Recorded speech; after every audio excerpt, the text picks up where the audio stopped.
I mean, it's not a bad shaker, to be honest. And I'm sure if you took some of the bricks out, you get some different sounds.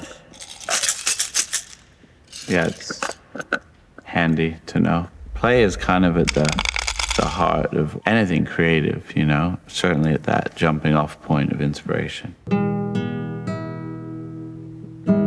There's only 12 notes in the scale. Every single order and arrangement of those notes, of course, has been done through 500 years of modern music. That's completely taking away the human and the spiritual aspect of it. Basically, to create a track, we start with the beat. That would be this.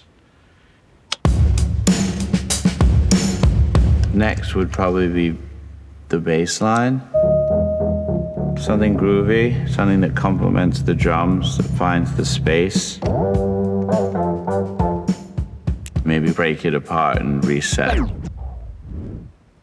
And then rebuild. There's like a seed or a shred of something interesting and good in even the tiniest idea. Because you don't necessarily want the bass line to just be like taking up the whole of the drum beat. You kind of want a little...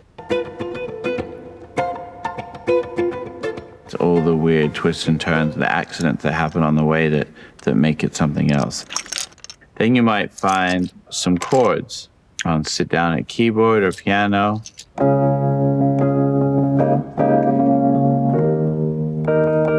And then you get the melody. The melody has to be kind of like special.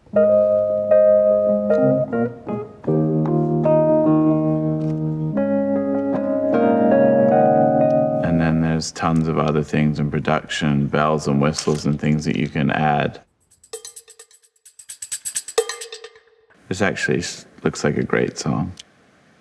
I know the song, to be honest. I think it's the Beatles.